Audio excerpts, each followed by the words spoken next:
परेशान हूँ, इसका भी मुझे कोई गम नहीं है।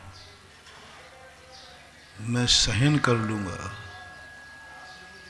बस कल भी मैं दुखी रहूँगा, इस बात से मैं बहुत दुखी हूँ। है ना अपनी बात, अपन सबकी बात। आज अपन को खूब कष्ट है, महाराज जी सहन कर लूँगा, और यदि कोई कह दे ये तो कल भी रहेगा, अब बर्दाश्त नहीं है, अब बर्दाश्त नहीं है। अभी भूख लगी व्यक्ति को, कल भी लगी थी, और कोई कह दे कल भी नहीं मिलेगा, अब सहन होने वाला। अब देखना, कल की बात मात अभी अपन ने सुनी है, अपना दुख बढ़ गया। डॉक्टर ने कह दिया कि नहीं, बस आज ही तुम्हारा दुख है, कल से तुम बहुत सुखी हो जाओगे। दुख कम हो जाता है, वेदना कम हो जाती है, मन में बड़ा संतोष होता है, मन समझ जाता है आज की ही बात है, कल तो ठीक हो जाऊंगा ना। अब इस बात का समाधान कैसे निकालूं? कल प्रश्न था किसी व्यक्ति का, तो कल मैंने प्रवचन दिया था कि मैं इस बात के ऊपर विचार करता हूं, मैं कोई निमित्त ज्ञानी नहीं हूं, अवध ज्ञानी नहीं हूं, केवल ज्ञानी नहीं हूं। कल भी मैंने कहा था, मेरा सबसे छोटा ज्ञान है, छोटा सोच है, छोटी बुद्धि है, छोटी साधना है, छोटी तपस्या है, और मैं छोटा हूं। लेकिन तुमने कहा था जो जो टाइटल आपने दिए ये सब मैं मानने वाला नहीं हूं, मानने वाला नहीं हूं, आप झूठ बोल रहे हैं। किसी ने कहा देखा महाराज कितना झूठ बोलते हैं। महाराज क्या कह रहे हैं, मेरे में कुछ भी सागत नहीं, कोई शक्ति नहीं, कोई साधना नहीं, कुछ नहीं, और मेरी बात में भी कोई दम नहीं। तो तुम सबने क्या कहा था, महाराज आप देखो महावृत्ति हो, इतने झूठ मत बोला करो, क्योंकि मैंने सब उल्टी देखी हैं। आपकी बात में भी दम है, आपके आशीर्वाद में भी दम है, और तुम बिल्कुल कह लो। दूसरा कहता देखो देखो महाराज को झूठ का आरोप मत लगाओ, महाराज झूठ नहीं बोल रहे हैं, बड़े आदमी ऐसा ही बोलते हैं, ये इनकी सभ्यता है। कितने ही बड़ा कार्य कर रहे कहते हमारा ने कुछ नहीं किया, मैंने तो कर्तव्य था। किसी व्यक्ति की जान बचा लेना डॉक्टर, तो अच्छे डॉक्टर कहते मैंने कुछ नहीं किया, मैंने तो अपना कर्तव्य किया है। ये अपने बड़ों की भाषा होती है। बड़ों के ऊपर जब भी अपन कुछ करें, जब भी उनकी प्रशंसा करें, वो ये की बात नहीं नहीं साहब मैंने कुछ नहीं किया, मैंने तो अपने धर्म का पालन किया है, मैंने तुम्हारे लिए कुछ नहीं किया, कुछ भी नहीं किया। एक चींटी को बचा लिया, चींटी कहती महाराज आपने मुझे बचा लिया। महाराज कहते नहीं नहीं मैंने कुछ नहीं किया, मैंने तो अपना धर्म का पालन किया है, क्योंकि मेरा अहिंसा व्रत था, दया मेरा स्वभाव था, करुणा मेरा स्वभाव था। मैंने तुम्हें बचाया नहीं है, मैंने अपने धर्म का पालन किया है। ये ध्यान रखना, ये कला सीखना है अपन को। अपन लोगों में तुरंत कोई थोड़ा सा अच्छा कार्य करते हैं तो अहम बुद्धि आती है, कर्तृत्व बुद्धि आती है। कोई अपनी प्रशंसा करता है तो अपने अंदर एक अलग से गुदगुदी आती है और अपनी गर्दन अकड़ने लग जाती है। अरे आप तो महान हैं, आप तो जगत कल्याणी, आपके बड़े काम हैं, अहंकार बढ़ता है। जब जब हम प्रशंसा सुनकर के अनुभव करें, दो चीजें ध्यान रखना। जब कोई अपनी प्रशंसा कर रहा हो और अपन से कह रहा हो आप नहीं होते तो ये कार्य होने वाला नहीं था, आपके बिना संभव नहीं, और उस समय अपने अनुभव में आ गया सही बोल रहे हैं, मैं नहीं होता तो इनकी क्या औकात थी। बस समझ लेना आपकी शक्ति का क्षय शुरू हो गया, आपका अतिशय कम हो गया, आपके पुण्य की हीनता शुरू हो गई, डाउनफॉल चालू हो गया, आपने एक्सेप्ट कर लिया। और यदि इतना भाव और आ गया, अरे ये तो कम प्रशंसा कर रहा है, इसको अभी 2-3 आइटम तो और मालूम नहीं, इसने तो कम प्रशंसा की, अरे वो 2-3 कार्य और मैंने किए वो तो तुम भूल ही गए। वो ये थे, ऐसा मन में, अरे इसको कैसे याद दिलाऊं, ये कह रहा इन्होंने ये कार्य किया, इन्होंने ये किया, अरे वो भूल गया 2 कार्य और थे उसमें। ऐसी यदि अपने अंदर उथल पुथल हो रही है, ऐसा अपन को लग रहा है कि अरे ये तो प्रशंसा कम कर रहा है, मैंने तो इससे भी ज्यादा किया, समझ लेना अब तुम्हारा बहुत दूनी गति से डाउनफॉल है। पहला कब, जब कोई प्रशंसा कर रहा, रिपीट करता हूं, मंत्र बनाओ, जिंदगी के सूत्र बनाओ। जब कोई तुम्हारी प्रशंसा कर रहा हो और तुम्हें, हाँ सही में मैंने किया है, मैं इसके योग्य हूं, मेरी प्रशंसा होना चाहिए, मैं सम्मान के योग्य हूं, मैंने किया है, करना चाहिए। और कोई यदि नहीं करता है तो आपको बुरा लगता है, मैंने इतना कार्य किया, इसके बाद 2 शब्द प्रशंसा को नहीं, मेरा आभार ही नहीं माना, मेरा आभार ही नहीं माना।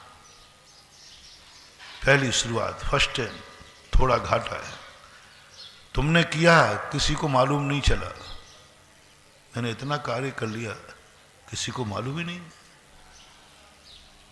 किसी को मालूम चलना चाहिए और इनको मेरा आभार मानना चाहिए।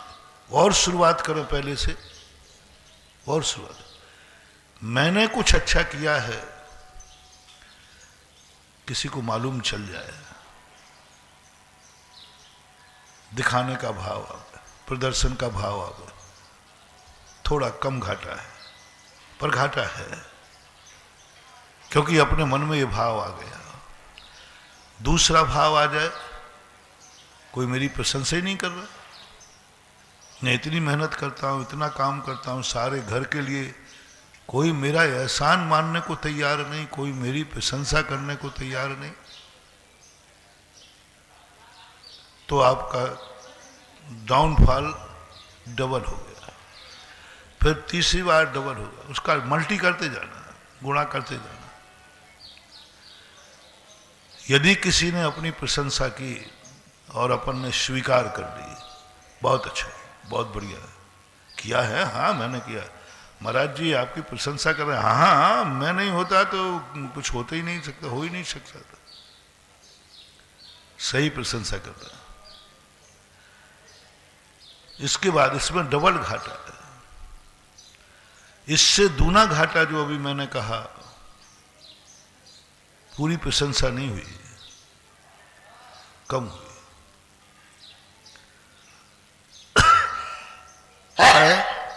मैंने जितना किया उतना इन लोगों ने हमें आभार नहीं दिया, उतना मुझे सम्मान नहीं दिया,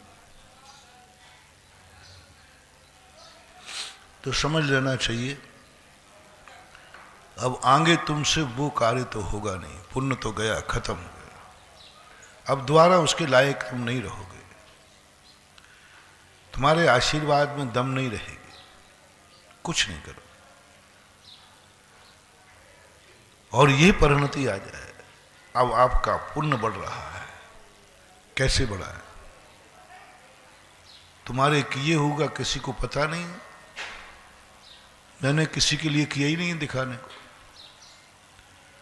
साधु दिखे न सुमरता, बढ़ती दिखे न बेल।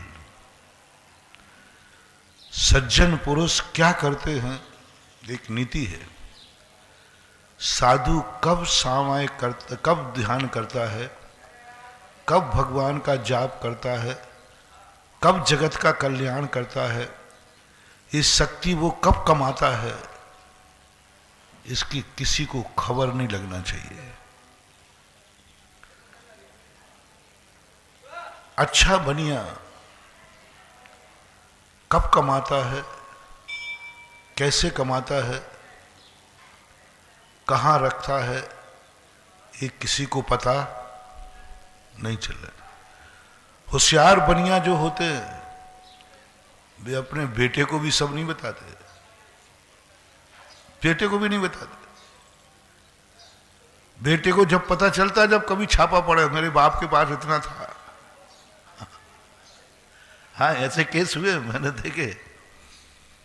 वो बेटा कहता है कि महाराज जी मेरे बाप के पास इतना था, ये तो मुझे ही पता नहीं, मैं तो मर गया परेशान होकर।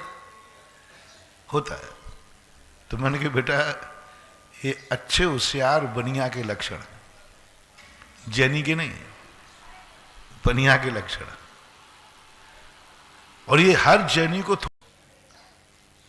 अभी हमारे ऊपर इतना लोन है, सरकार को पता चला कि इसकी इनकम ज्यादा है, टैक्स ठोक देगा। सरकार को तो पता चलना चाहिए कि इतना घाटा है, दिखाओ घाटा, कितना घाटा दिखा सकते हो, दिखाओ। और बेटे को भी जितना तुम अपनी गरीबी दिखा सको दिखाओ। मैंने करोड़पति अरबपति से भी कहा था, बेटा का भविष्य उज्जवल चाहते हो तो जब वो फीस मांगे तो तुम मियाँ बीवी माता पिता एक नाटक करना। बोले बेटा फीस, हाँ पापा फीस देना है, नहीं तो नाम कट जाएगा। बेटा फीस तो पैसे ही नहीं है, पैसे ही नहीं है, कहाँ से दे? एक महीना, अरे पापा नाम कट जाएगा। तो किसी से कर्जा भी लूं तो कहां तक लूं, हर दरवाजे से कर्जा ले चुका हूं, हर दरवाजे से कर्जा ले चुका हूं, कोई देने वाला भी नहीं। फिर पत्नी एक ड्रामा करेगी, कोई कर्जा भी नहीं देगा, नहीं देगा, कोई नहीं देगा, सबसे कर्जा लेके बैठा हूं, तुझे तो मालूम है। अब बेटे के साथ बैठे को बैठाना जब ये कहानी चल रही हो।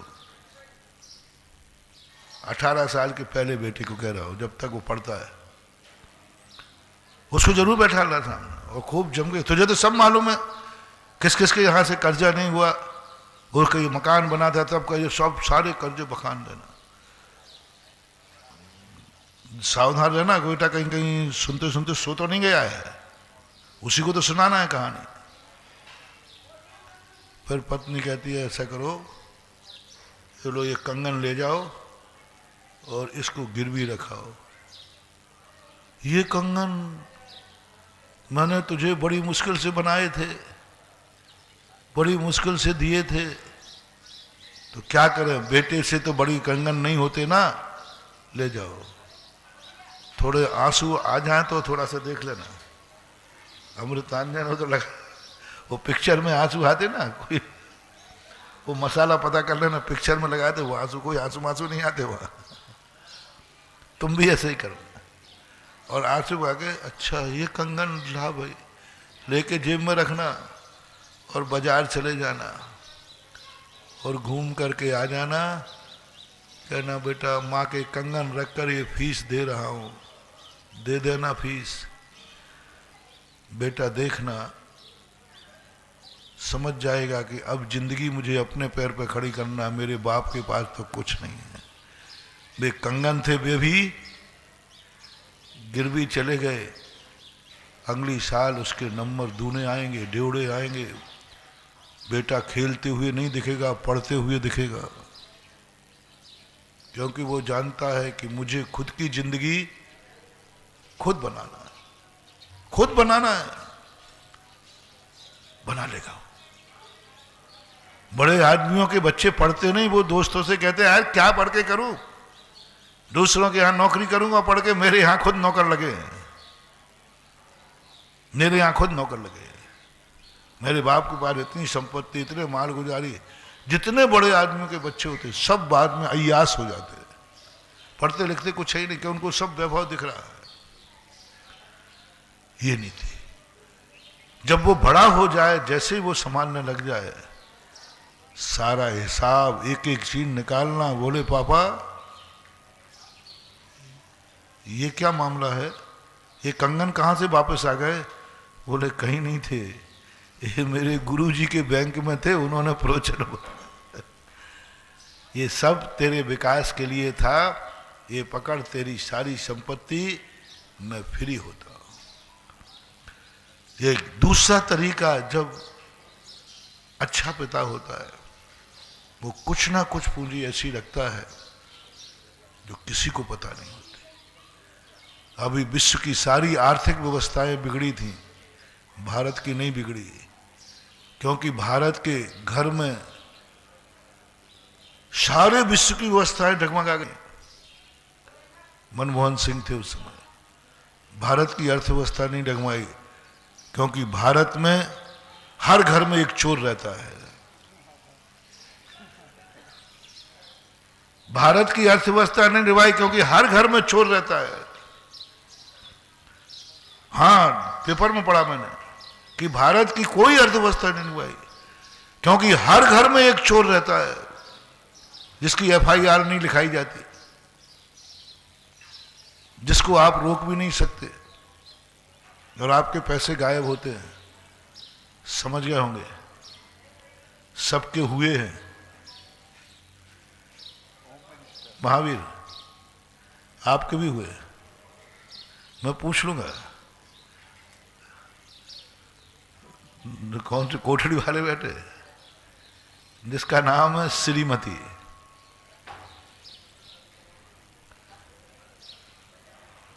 वो गॉड गिफ्ट है, उसको मना मत करना है, FIR मत निकालना, वो गॉड गिफ्ट है। भारतीय संस्कृति में ना, जिस घर की नारी चोर नहीं है उस घर का भविष्य अच्छा नहीं है। लेकिन बस इतनी ध्यान रखना, श्रीमान की जेब के छुड़ाना, नहीं तो पड़ोसी में चुराने बैठ जाओ। हाँ, बस कहां तक सीमित रखना, अपने पति के, अपने बेटे के कमाई का कुछ हिस्सा चोरी से करना महिला का स्वभाव होना चाहिए। वो गृहिणी है, घर की मुखिया है, घर के अंत में उसको रोटी बनाना है। वो जानती है कि ये संसार ऐसा है, यहां कभी मौका पड़े तो कुबेर का खजाना भी कम पड़ जाता है। उस समय यदि कम पड़ गया तो क्या बचेगा? बहुत गॉड गिफ्ट है बंधु। जिस घर की तुम्हारी पत्नी तुम्हारे यहां चोरी डालती हो, बड़ी खुशी मनाना कि अब मैं जिंदगी में कभी संकट में नहीं आऊंगा, वो चोरी काम आएगी। सुदामा जब कन्हैया के पास जाने लगे, तब सुदामा जाने को तैयार नहीं, बोले मैं क्या जाऊं, वहां एक फटे कपड़े पहनकर फक्कड़ बन गए, और वहां राजा हैं, वो द्वारकाधीश हैं, उनके पास जाने के लिए कोई ना कोई भेंट में, बड़े आदमी के यहां जाएंगे तो कोई ना कोई भेंट तो ले, तेरे पास है क्या जो मैं भेंट लेके जाऊं? मैं यहीं मरता हूं, तुम भी मर, मैं भी मरूंगा, लेकिन मैं वहां खाली हाथ तो नहीं जाऊंगा। गुरु राजा वैद्य भगवान आदि, ये इनके यहां खाली हाथ नहीं जाया जाता, कभी नहीं जाना भूल के। अब मैं लेके क्या जाऊं? हां, पत्नी कहती रुको, मेरे पास है। अंत में एक हंडी में एक मुट्ठी भर चावल रखे थे, वो बोले जाओ ये लेके जाओ, बहाना खत्म हो जाए। बोले ये चावल तेरे पास कहां से आए?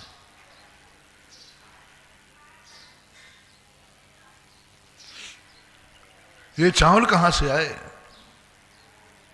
घर में तो एक दाना नहीं है, किसके घर से चोरी करके लाई? बोले चोरी तो की है, लेकिन किसी के घर में चोरी नहीं की है। प्रतिदिन मैं जो भी चावल आप लाते थे, मैं प्रतिदिन उसमें से 1-2 दाने एक हंडी में डाल देती थी। कितने? 1-2 दाने, कोई फर्क नहीं पड़ता। इतने से दानों में 2 दाने, बस वो दाने में डाल देती थी। और ये साल 6 महीने के दाने हैं इकट्ठे किए हुए। सुदामा कहता है कि तुम्हारे पास है अकल? समझना महानुभाव, उस मुट्ठी भर चावल जो चोरी के थे, घर में चोरी,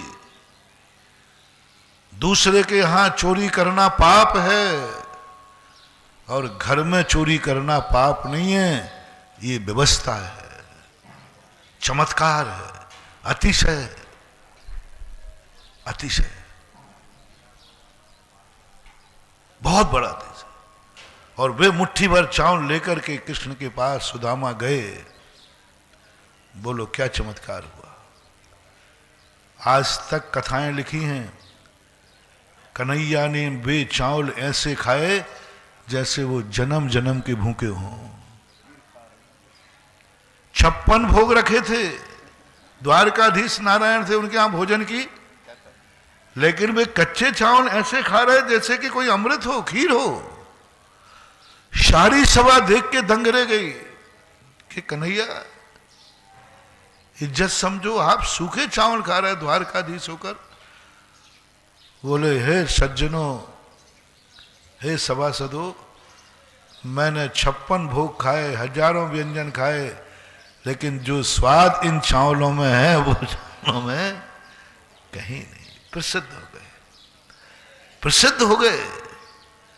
कृष्ण ने कहा है चोरी के चावल थे, बचे हुए चावल थे, भावना के चावल थे, खा लिए। और बाद में उन्हीं चावलों से प्रभावित होकर कृष्ण जी ने सुदामा को सब प्रकार से माला माल कर दिया। इसलिए आपके घर में यदि कोई महिला, बस इतना देख लेना, चोरी करके रखती है या चोरी करके उड़ाती है। हाँ, नहीं तो इधर चोरी करे उधर उड़ावे तो मामला गड़बड़ हो जावे। एक आध बार परीक्षा कर लेना। ये चोरी तो करती है, लेकिन आज तक इसको खर्च करते नहीं देखा। समझ लेना, करने दो। ये सुदामा के चावल रखने दो। अंत में जब विपदा आती है तब वही काम आता है। भारतीय नारी का बहुत बड़ा शोध उस लेख को पढ़ा था जब मैंने, और मैंने शास्त्रों में पढ़ा, आप लोगों की जिंदगी में सुना।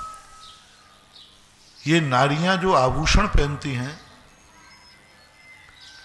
सोने के, चांदी के, पहले लोग मोटे मोटे पैरों में पहनते थे कड़े, मोटे बड़े वजनदार होते थे, हाथों में पहनते थे, यहां पहनते थे।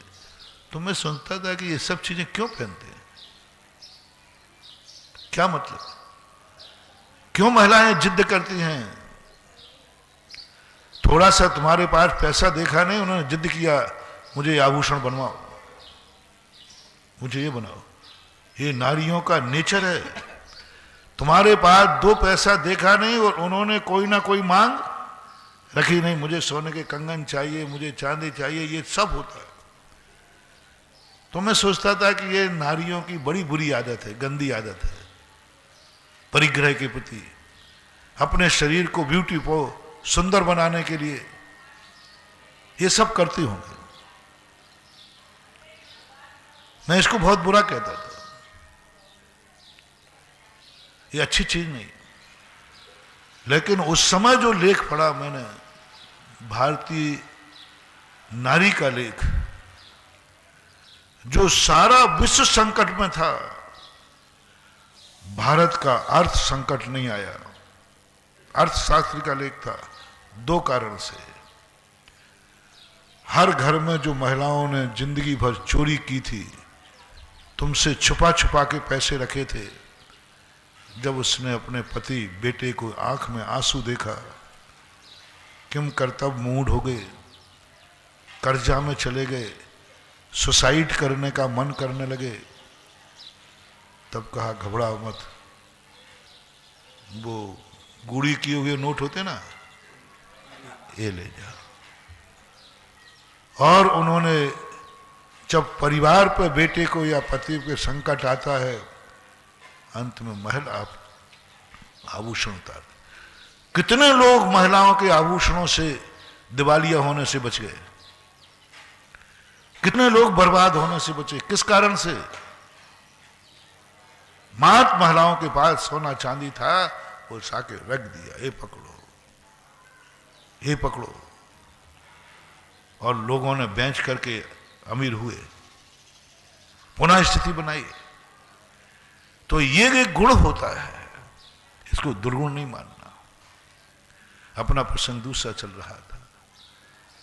साधु को अपना शक्ति, जो अच्छे साधु होते हैं वे सारी शक्तियों को छुपाने का प्रयास करते हैं।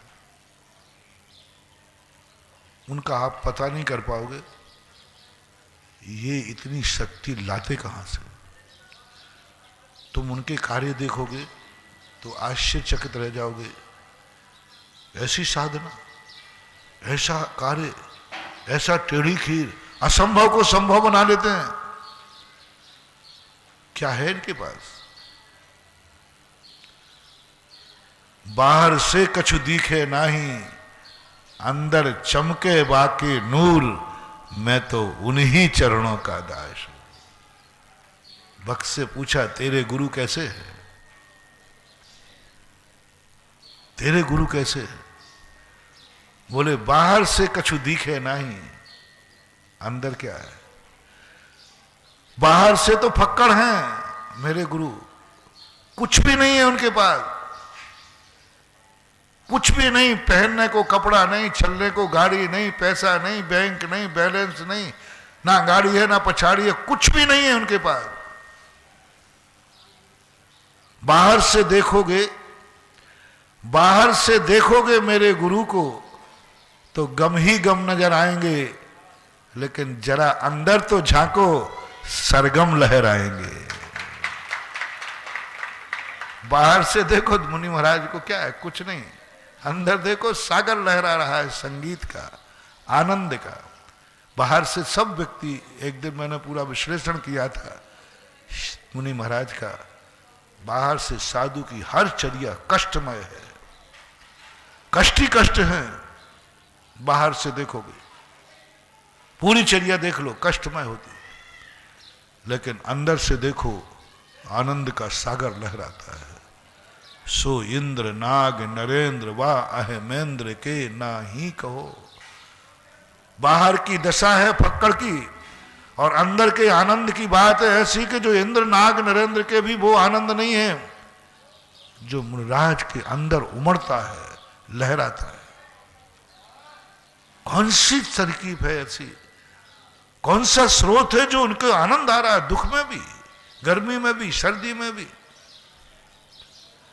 सर्दी पड़ रही है, तुम एक रजाई में भी ओढ़ करके ठुठर रहे हो, दुख हो रहे हो, और मुनिराज उसी सर्दी के दिन में हो अर्ध नशा का सन्नाटा, वन में वनचारी चरते हो, तब शांत निराकुल मानस तुम तत्वों का चिंतन कर, वो आनंद में डूबे। कौन सी रजाई है अंदर से, कौन सी हीट है? हर व्यक्ति, हर विज्ञान इस खोज में फैल है। हम लोगों को डॉक्टरों के पास ले जाना, कभी बहुत जम के गर्मी पड़ी हो और कहना हमारे महाराज एक टाइम भोजन पानी करते, इतना पानी इतना लेते, और कभी अंतराय आ जाए तो वो भी है। डॉक्टर कहते मेरे अनुसार तो मर चुके हैं, अभी तक इनको डिहाइड्रेशन हो जाना चाहिए, अभी तक इनकी किडनी फेल हो जाना चाहिए, जिंदा रह ही नहीं सकता, असंभव। अरे भाई जिंदा रह कैसे सकता, जिंदा हैं, जिंदा बैठे हैं, जीवित बैठे हैं भैया। विज्ञान फेल है कि आखिर दिगंबर जैन साधु के अंदर ऐसा कौन सा स्रोत है जिन जिन चीजों को वो सुख मानते हैं वो सारी चीजें से रहित है। महावीर ने एक एक गिन के छुड़ाई। मैंने अभी चतुर्मास में कहा था, एक एक चीज गिन के सुनाई। तुम्हें माता पिता का सुख है, महावीर ने कहा तुम माता पिता को छोड़ दो, सुखी रह के दिखाओ।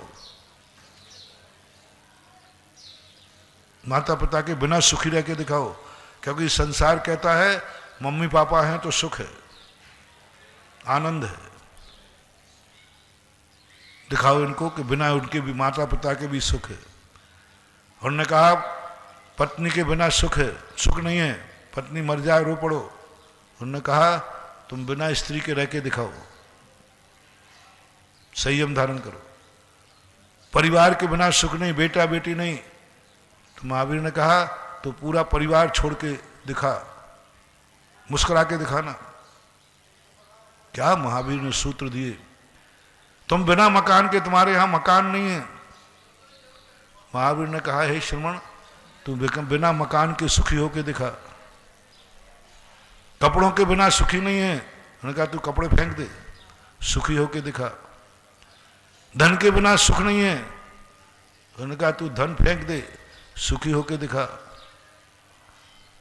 सारी चीजें एक एक गिन करके, विज्ञान और संसारी जिन जिन चीजों के सद्भाव में सुख मानता है, महावीर ने गिन गिन करके वो चीजें अपने साधु को अलग करा दी और कहा अब तू मुस्कुरा के दिखा दुनिया के सामने। दुनिया के सामने मुस्कुरा के दिखा, आनंद को के दिखा। बस इसी को तो तुम नमोस्तु करते हो। इसी के लिए तो यहां देवता दम धोख देते हैं कि हम संसार में जिन जिन चीजों में सुख मानते थे, उनके अभाव में हम दुखी हैं। और महाराज ने वो सारी चीजें उनके पास नहीं है, फिर भी वो हमसे ज्यादा सुखी है। आप लोग एक भजन गाते हो, बहुत प्यारी गाली देते हो, हमें बुरा नहीं लगता, क्योंकि तुम लोग भी ऐसा करते हो। एक बहुत अच्छी गाली है, मजा कहा ना जाए इस कंगाली का। अरे वाह, कंगाली कहने क्या कह रहे हो तुम मुझे? कंगाली कह रहे हो, लेकिन क्या कह रहे हो? मजा कहा ना जाए इस कंगाली का। मुझे बुरा नहीं लगता, अच्छा लगता है। मुझे ऐसे ही अच्छा लगता है कि मैंने कि वाह, इनके ज्ञान में ये तो आ गया कि कंगाली में भी मजा है, लेकिन कंगाली भिखारी की नहीं होना चाहिए, कंगाली साधु की होना चाहिए। कंगाल कर्म नहीं बनावे, कंगाल धर्म बनावे। कर्म से जो कंगाल होते हैं उन बराबर कोई दुखी नहीं, और धर्म से जो कंगाल होते हैं उन बराबर कोई सुखी नहीं। हम लोगों को कर्म ने कंगाल बनाया कि धर्म ने? कर्म से कंगाल नहीं हुए हैं हम, धर्म से कंगाल। बस फर्क इतना ही है महान हुआ, कोई अंतर नहीं। आप देखना कंगाल में और साधु में कोई अंतर नहीं। कंगाल के पास तो एक आध कंबल होता है,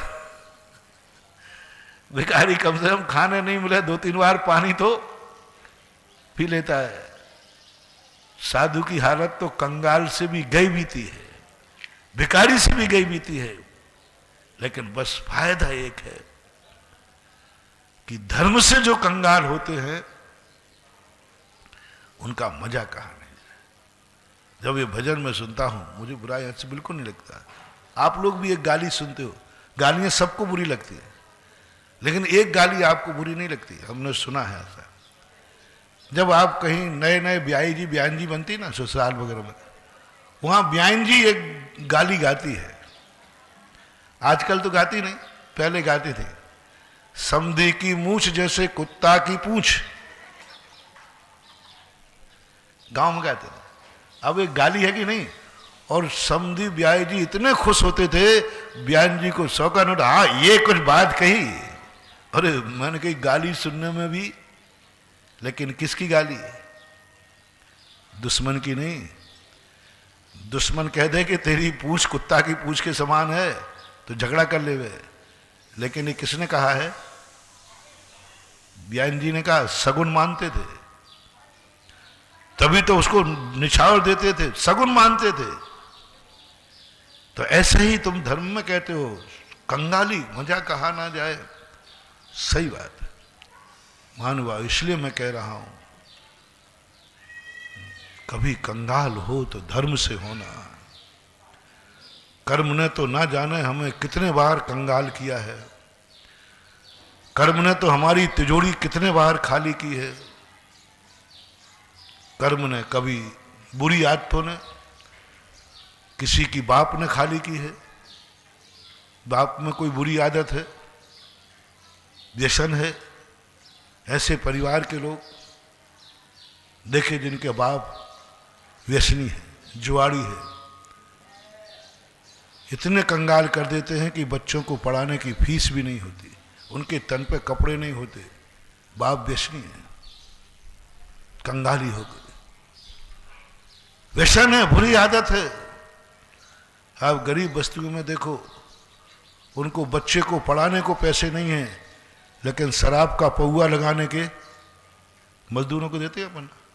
उनके पास पैसा है शराब पीने को, बीड़ी सिगरेट फूंक देंगे 50 रुपए की दिन भर में, लेकिन बेटे को पढ़ाने के लिए 50 रुपया महीने के नहीं है। 50 रुपया बीड़ी सिगरेट पीने के हैं, गुटखा खाने को है। मैंने मजदूरों का इंटरव्यू लिया, मैंने कहा इन छोटे बच्चों को क्या कर रहे हो, ये तो स्कूल जाने का समय है, स्कूल जाने का समय है इनका, तुम इनको क्या कर रहे हो। उन्होंने कहा महाराज हमारे यहाँ पढ़ाने को पैसा नहीं है। मैंने कितनी फीस है, तो उस समय आमा की घटना है, 50 से 75 रुपये ऐसा कुछ बताया था उसने, महीने की फीस है। मैंने कहा 50-75 रुपये महीने की फीस है, इतनी तुम नहीं दे पाते हो। मैंने कहा बीड़ी सिगरेट कितने की पी लेते हो, गुटखा कितने का खा लेते हो, बोले सब मिलाकर के 25-50 रुपये का हो जाता है। मैंने कहा मूर्खानंदो, एक गुटखा तंबाकू के लिए तुम्हें 25-50 रुपया दिन का पैसा है, और बेटे को पढ़ाने के लिए महीने भर के 50 रुपया नहीं है। बोलो ऐसे दुनिया में लोग हैं कि नहीं, बहुत है। क्या करेगा बेटा ऐसा। कई लोगों के पति कंगाल है, पत्नी का मंगल सूत्र बेच के आ जाते हैं, दुष्ट ऐसे हो जाते हैं, कर्मों की मार। कई बार तुम्हारे परिवार में घाटा लग जाता है, मकान बिक जाता है, मकान बिक जाते, घोड़ा गाड़ी बिक जाती, सब बिक जाता कर्जे में। कई बार बीमारियां ऐसी आ जाती हैं, जिंदगी भर की कमाई एक बीमारी में चली जाती है। ऐसे लोग भारत में कितने परसेंट हैं, कितने परसेंट मानो कि जो बुरी आदत के कारण से कंगाल है। जुआ, शराबखोरी, नशाखोरी, कितना परसेंट मान लो भारत में, 10%, 25%, 25% मान लो। कितने लोग कंगाल हुए हैं घाटे भाटे में, घाटा हो गया व्यापार में। कितने लोग बर्बाद हुए हैं बीमारी हाली में। शायद ही ऐसा कोई साल जाता हो जिस दिन इस प्रकार के कर्म और बुरी आदतों से कोई ना कोई घर बर्बाद ना होता हो। अरे कोटे में लगा लीजिए, हर साल 10-20 घर मिल जाएंगे जो कर्म की और बुरी आदत के कारण बर्बाद होते हैं। मिलेंगे कि नहीं? 10 जो कर्म के कारण, लो साहब धंधे में घाटा लग गया, कर्म ने मार दिया, कंगाल हो गया, मकान बिक गई, जायदाद बिक गई। और कोई घरों में बुरी आदत में प्रतिवर्ष दुख है, महान दुख है, रोते हैं लोग, सुसाइड कर लेते हैं। आज तक बताओ मुझे, तुम धर्म की आलोचना करते हो, धर्म में दान के लिए तुम्हें लगता है कितना दान दूं, धर्म के कारण से एक बेटा गवाए देवे मुझे कि महाराज मेरे बाप में एक दान की गंदी आदत है, वो दान के कारण से कंगाल हो गया मैं। हमारे बाप के पास दान के लिए पैसा है, मेरी फीस के लिए पैसा नहीं है, ऐसा एक नाम बताओ। बताओ कोई भी, बागड़ियो तुम बताओ, बताओ भाई मनोज बाबू, तू घूमता रहता है कहीं, बता। जो ये कह रहा हो बेटा कि महाराज मेरे बाप के पास धान के पैसा है, बस सुधा सागर ने बोला नहीं और इतिहास में खुजली चली नहीं। मेरी मम्मी भी ऐसे ही है, मेरे बाप भी ऐसे ही है। और मुझे महाराज जी या तुमसे कह लें, तुम पूछ के लाना, मेरे फीस को पैसा नहीं देता है और दान में खूब दे देगा। ऐसा बाप मुझे चाहिए, ऐसी शिकायत मुझे चाहिए, मेरा सीना 56 इंच का हो जाएगा। एक बेटा चाहिए जो ये कहे मेरे बाप के पास दान को पैसे हैं लेकिन फीस को पैसा नहीं है। मैं ढूंढ रहा हूं भारत में, आप मुझे हेल्प करो, आप मेरी हेल्प करो। वो नहीं कि इसको नशे को पैसे हैं फीस को नहीं, वो तुम्हें नहीं खोजना, वो तो मैंने खोज लिए, वो तो जहां का वहीं मिल जाएंगे। अभी ये नीचे गांव है ना आमखेड़ा, आमखेड़ा कोटा तक जाने, आमखेड़े में बता दो, आमखेड़ा में मिल जाएगा। जिसका कहेगा बेटा कहेगा पापा के पास नशे को पैसा है, बीड़ी को पैसा है, सिगरेट को है, गुटखे को है, सबको है, लेकिन फीस का पैसा नहीं है, ऐसा आमखेड़ा में मिल जाएगा। लेकिन ऐसा बताओ भारत में जिस बाप की शिकायत बेटा कर रहा हो, मेरे बाप के पास दान को पैसा है, फीस को पैसा नहीं है, खोजो कहीं। और मैंने क्या कहा, कर्म से कंगाल हो गए, दुख का अंबार टूटेगा, और धर्म से कंगाल हो गए, सुख का अमृत का झरना फूटेगा। एक बता, हम तो खूब घूम रहे हैं, अभी तक किसी बेटे ने ये नहीं कहा होगा। कोई ऐसा बाप आवे जो ये कहे महाराज मेरा बेटा बहुत उड़ाऊ खाऊ है, घर में पैसा नहीं है, 1 रुपया नहीं है, और बेटे में दान देने की बुरी लत पड़ गई है, नहीं मिलेंगे। आपके श्रीमानों में से पूछ रहा हूं, महाराज कितने लोगों को हैं माताएं जिनके बेटों ने उनके जेवर उतार के बिकवा दिए। कितनी स्त्रियां हैं भारत में जिनके पतियों ने नशे में, जुआड़ियों में मंगलसूत्र बिकवा दिए, मंगलसूत्र भी गिरवी सिर फोड़ के ले गए।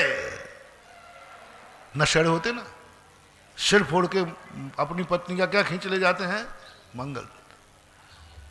मैं महिलाओं से एक पूछना चाहता हूं, मुझे शेयर करना, मुझे एक महिला बतावे कि मेरे पति ने दान के कारण, धर्म के कारण मेरा मंगलसूत्र बिकवा दिया। सोचने की कह रहा हूं, मेरे पति ने दान दिया, मेरा मंगलसूत्र बिकवा दिया, जबरदस्ती तोड़ के ले गया, खींच के ले गया। कहां ले गया? बोले चौलेश्वर की 24 चौलेश्वर बैठा हूं ना, महाराज जी मेरे सारे जेवर ले गया, वो मंगलसूत्र ले गया। काहे के लिए? बोले त्रिकाल 24 बनाने के लिए एक मंदिर बोल गया हो। कोई ऐसी नारी, चलो यहां की नहीं, कभी बताओ जिसके पति ने अपनी पत्नी का मंगलसूत्र छीना हो धर्म के लिए। कोई फॉर एग्जाम्पल? कोई बात नहीं, शाम को जिज्ञासा में भेज देना प्रश्न, सारा भारत सुन रहा होगा प्रश्न, सब लोग भेज देना कि मेरा हुआ, मेरे पति ने मेरा मंगलसूत्र भेज दिया और दान दे दिया। ऐसा पति तुम्हें मिल जाए महानुभाव, ओ मेरी भक्तनों, जिसने कभी मेरे ऊपर थोड़ा भी विश्वास किया है, ऐसा पति तुम्हें मिल जाए कि जो दान के लिए मंगल सूत्र तुम्हारा ले जाए। रोना मत, अभाग्य समझना, और कहना, हे प्रभु मैंने कौन सा पुण्य किया कि मेरा मंगल सूत्र गया? तो कर्म के कारण नहीं गया, धर्म के लिए गया है, कोई बात नहीं। तुम्हें मंगल सूत्र पहनने की जरूरत नहीं, तुम्हारे मंगल की जिम्मेवारी मैं लेता हूं। तुम मंगल सूत्र किस लिए पहनती हो? शगुन तो होगा ना कुछ ना कुछ। मंगल सूत्र पहनने से होता महाराज जी हमारा पति भी सुरक्षित रहता है और मैं भी, यही कुछ है, जो कुछ भी हो उसका। चलो कोई जरूरत नहीं है। तुम्हारी जिंदगी भर का मंगल सूत्र से जो तुम्हें लाभ होते हैं वो पारसनाथ, मैं और मेरा नमोकार मंत्र, जो जो सगुन तुम्हारे, जो जो शुभ मंगल सूत्र से होते हैं, बोले सारा शुभ मैं करूंगा, मंगल सूत्र की जरूरत नहीं है। काश तुम्हारे पति ने कभी मंगल सूत्र बेच करके भी धर्म किया हो। कोई है? आपका दिमाग चल रहा कहीं? मेरा तो, और हो तो शिकायत करना। अभी जो मैं तो कहता हूं मेरी बात को प्रैक्टिकल किया करो।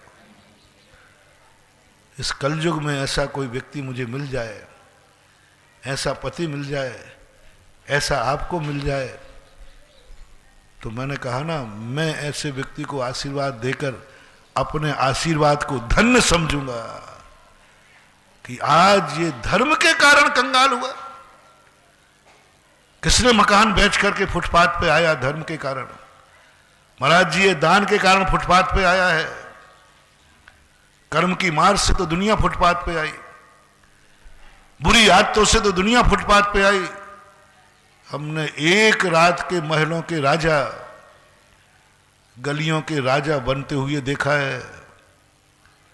एक रात पहले पांडव इंद्रप्रस्थ के राजा थे और सुबह कहां के राजा बन गए थे? वनवास के। वनवास चले गए, आए थे जुआ खेलने इंद्रप्रस्थ के राजकुमार, इंद्रप्रस्थ के राजकुमार, और सुबह सिर पर मुकुट भी नहीं था, दास बने और दास बन के गेट आउट।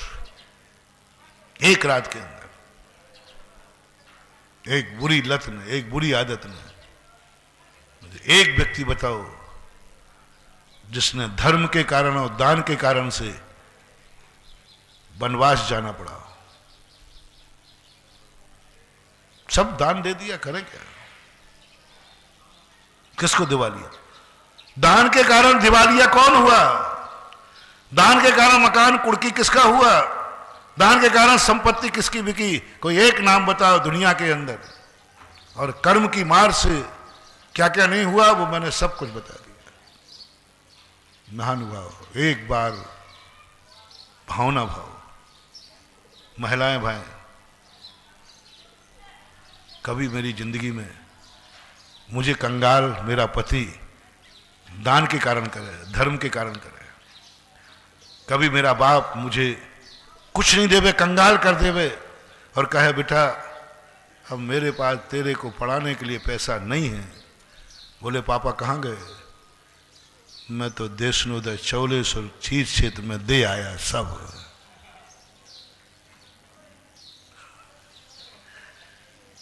मैं कौन सी कल्पना कर रहा हूं आज प्रवचन में? शेख चिल्ली की कल्पना है। देखो तो सही मेरी कल्पना है। आज प्रवचन में हो गया क्या? अच्छा आज दिशा बदल गई शायद, इधर आ गया, इधर आ गया, वहां फिर क्या है?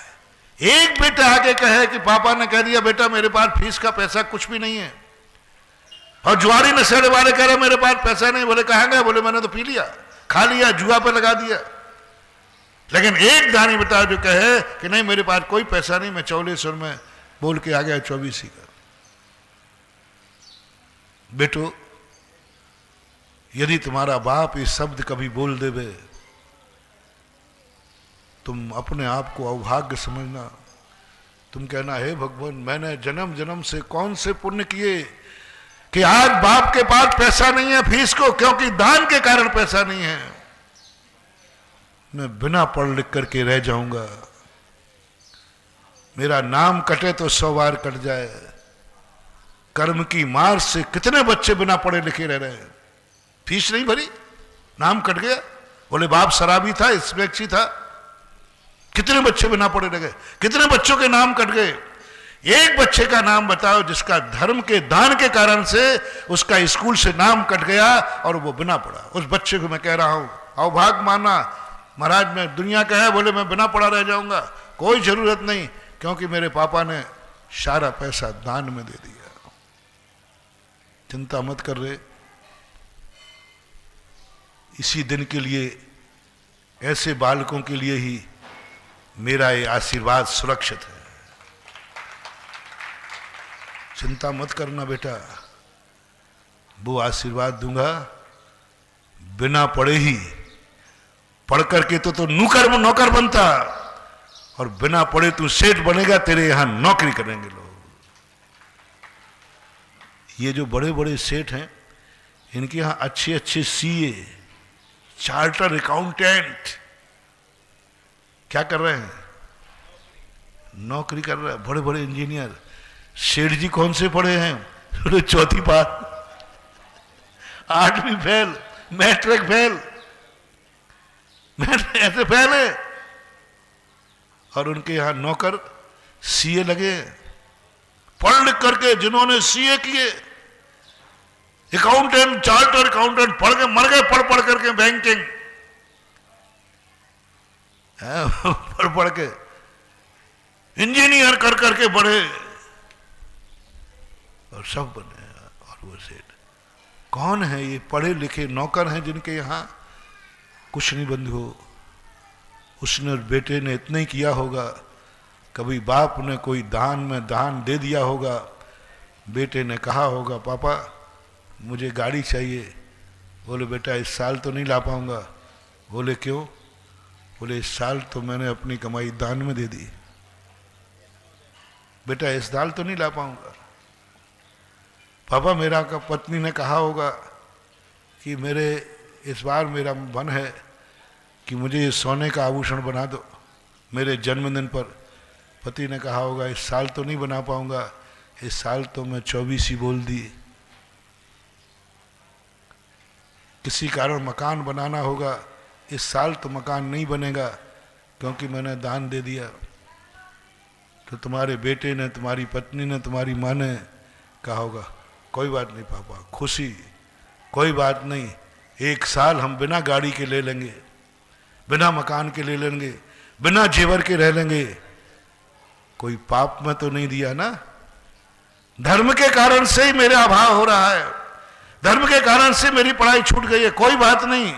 बस तुम्हारे मन में जो आह्लाद आया धर्म के कारण से, उसी समय तुम्हारी किस्मत में लिखा गया जा चौथी पास होकर के भी तेरे यहां अच्छे अच्छे सीए, चार्टर अकाउंटेंट नौकरी करेंगे। ये सब इसका खेल है, सब इसकी परिणति है। सब लोगों को इस पर विचार करना चाहिए, सबको सोचना चाहिए। बड़ी मार्मिक प्रसंग आज आया, इसको अपन आगे बढ़ाएंगे, क्योंकि अभी दैनिक प्रश्नों से अपनी यही श्रृंखला चल रही है। और अपने अभी कर्तव्य पे चल रहा था ना कि हमने बहुत अच्छा कार्य किया, लेकिन अब इसकी शक्ति कैसे बढ़े? साधु दिखे न सुमरता, बढ़ती दिखे न बेल। इस प्रसंग को लेकर अपन चर्चा कर रहे हैं। महावीर भगवान की